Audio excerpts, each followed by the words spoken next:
What happens when a bank manager humiliates a customer, only to discover he owns the entire bank?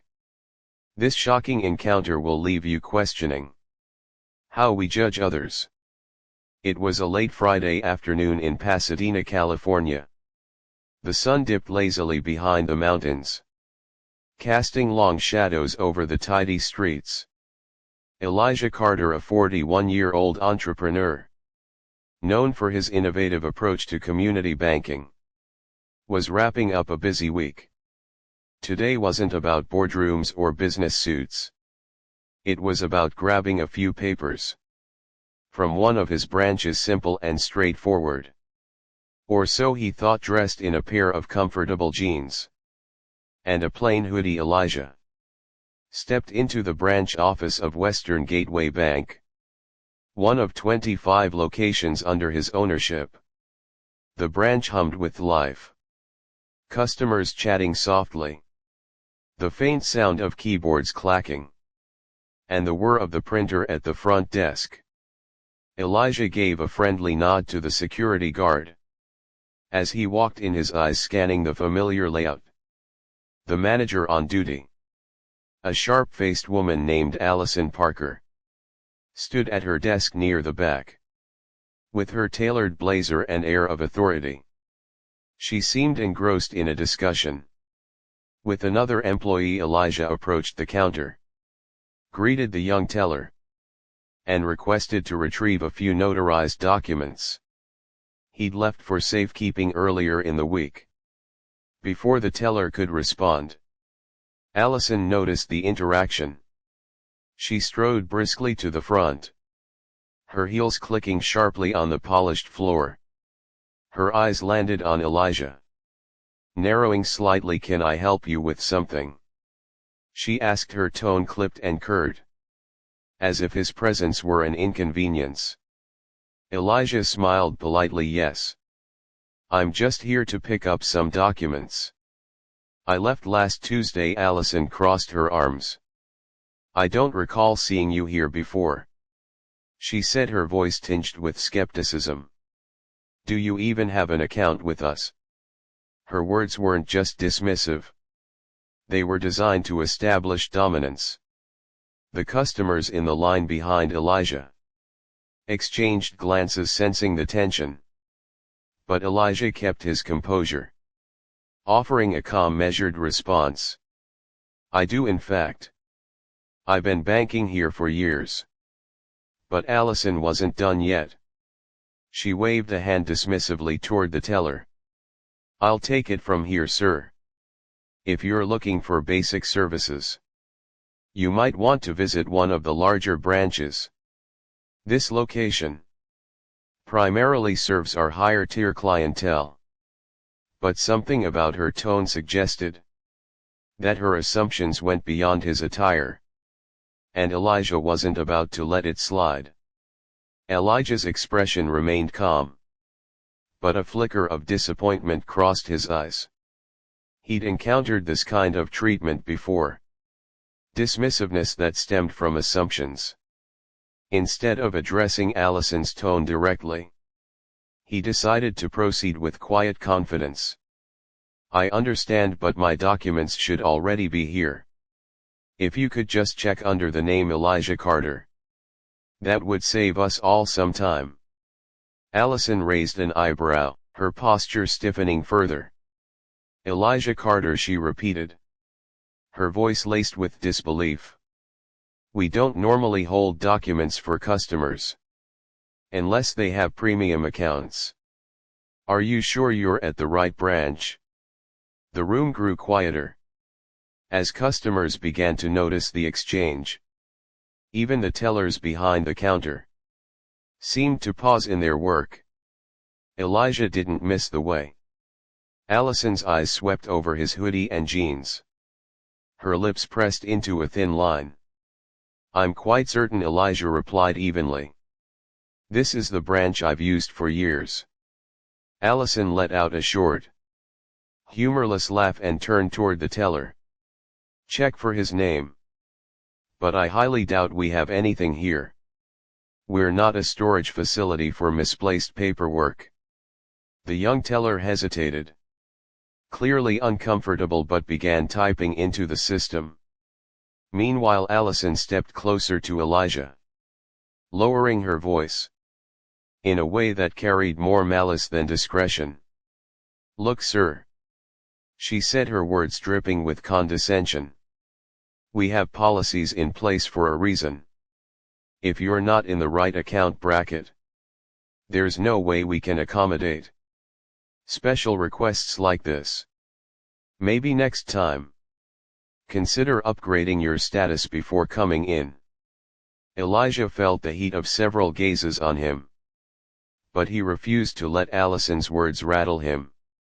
He simply folded his arms and waited, giving her a chance to reveal her own ignorance. After what felt like an eternity, the teller finally spoke up, her voice timid. "Actually, Mr. Carter's documents are here. They were marked for secure pickup." Allison's head snapped toward the teller. "What?" she barked. "Yes, they're right here," the teller said, holding up a folder with Elijah's name clearly labeled. For a brief moment Allison's composure faltered. She snatched the folder, her face flushed, and handed it over begrudgingly. "There you go," she muttered. Elijah took the folder with a polite smile.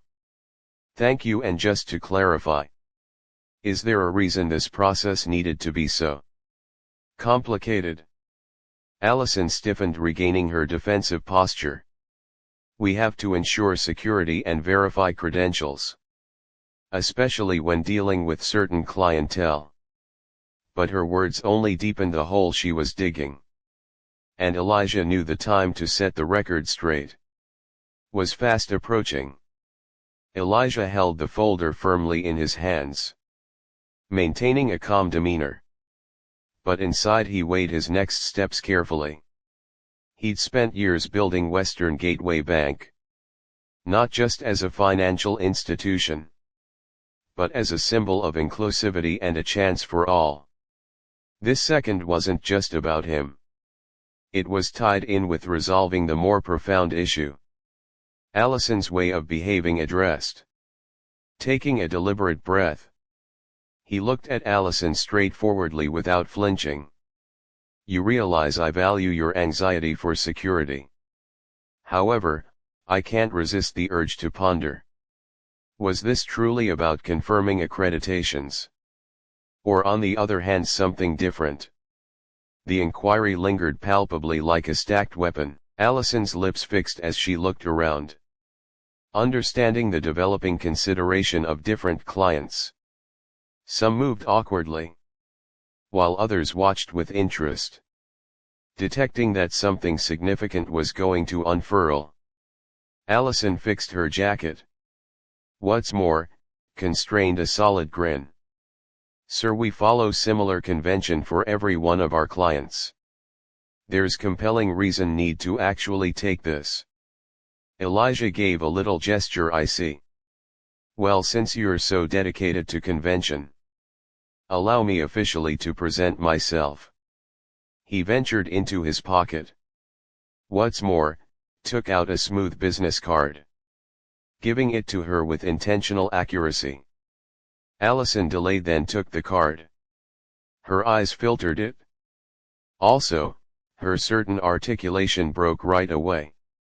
The strong lettering at the top read, "Elijah Carter, Organizer and Chief, Western Passage Bank." Her face depleted of variety. "You're the CEO," she stammered, the words getting in her throat. "Indeed," Elijah said equally. "I own this bank and all the others under its name." The room fell into a shocked quiet. The client's tellers, and, surprisingly, the safety officer appeared to be frozen completely still, their eyes shooting among Elijah and Allison. Allison's mouth opened and shut. "Totally out of place, Mr. Carter. I didn't understand." Elijah held up a hand to stop her. "Precisely. You didn't understand, and the issue lies with that." His voice was firm yet quiet. conveying the heaviness of somebody who had encountered this kind of treatment too often previously.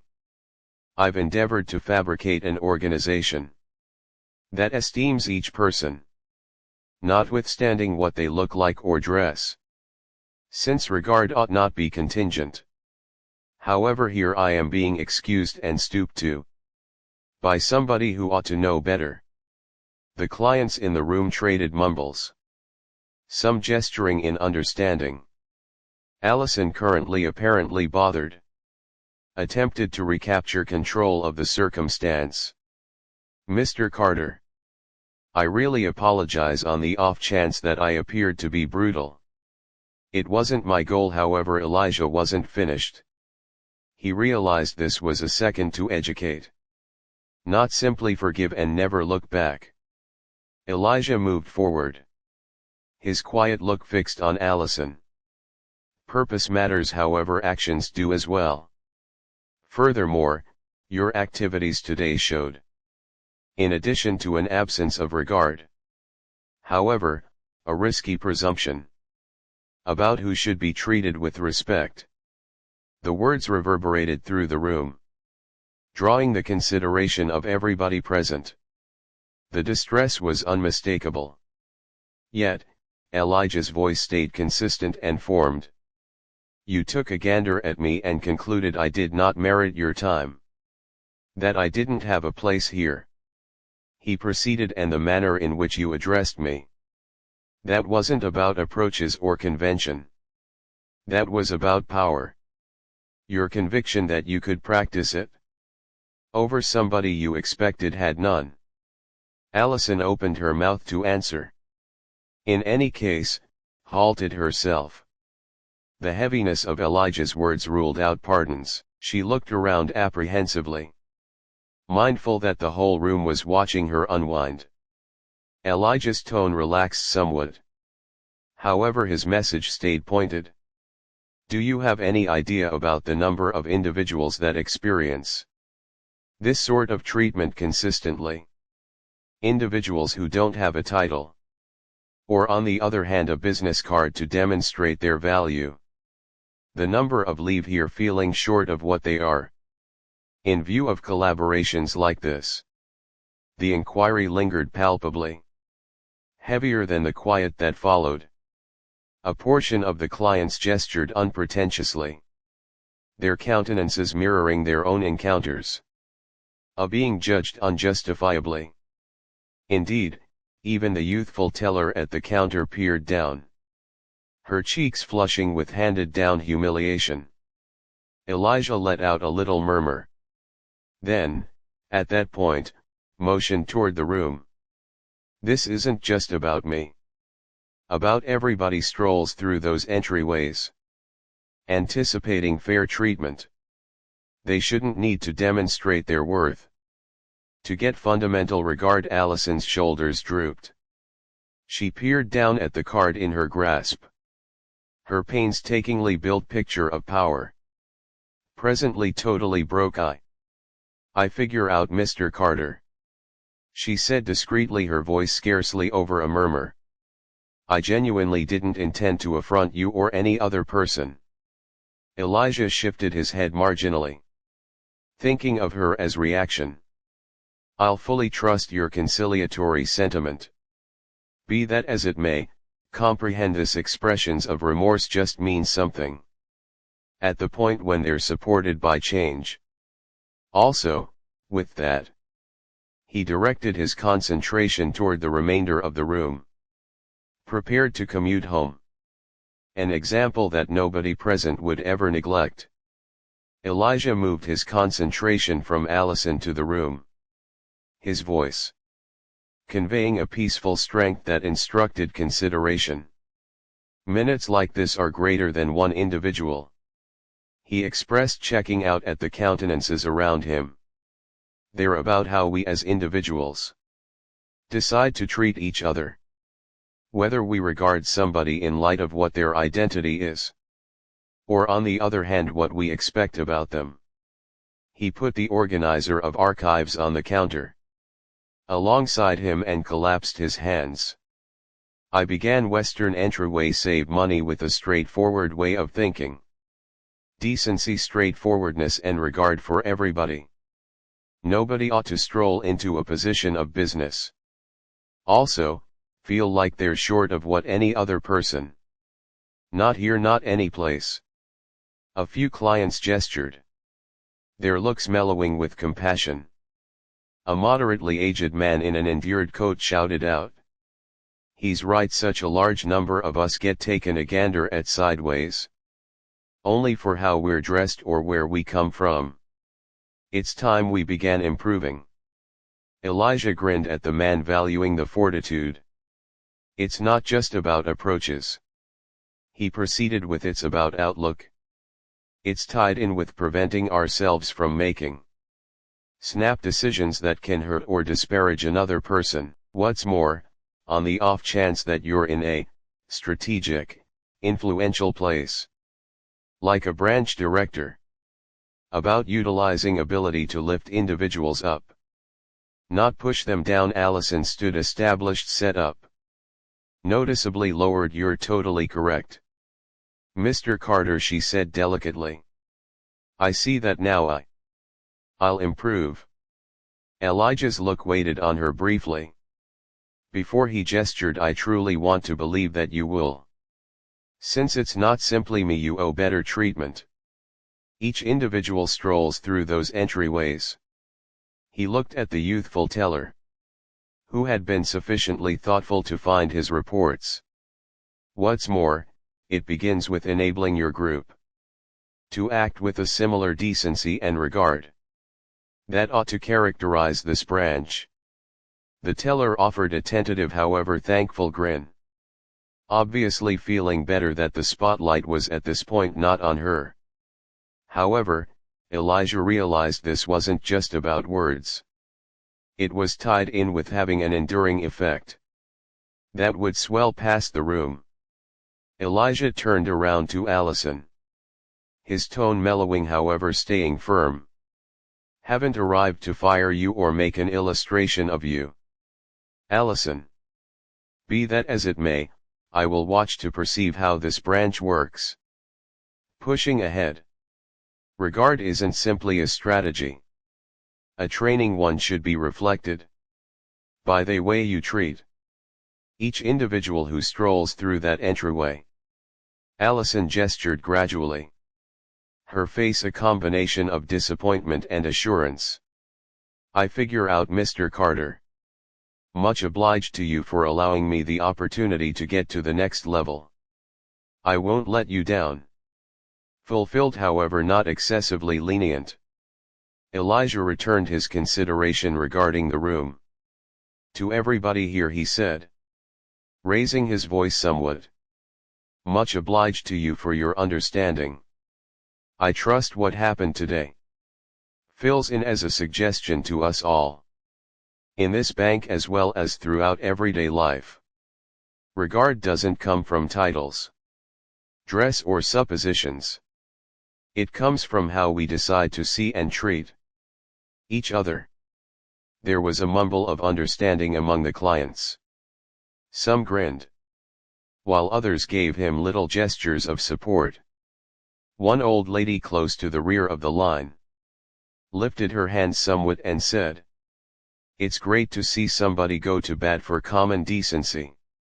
Elijah offered her a comforting grin, then snatched his organizer from the counter. Much obliged to you, ma'am.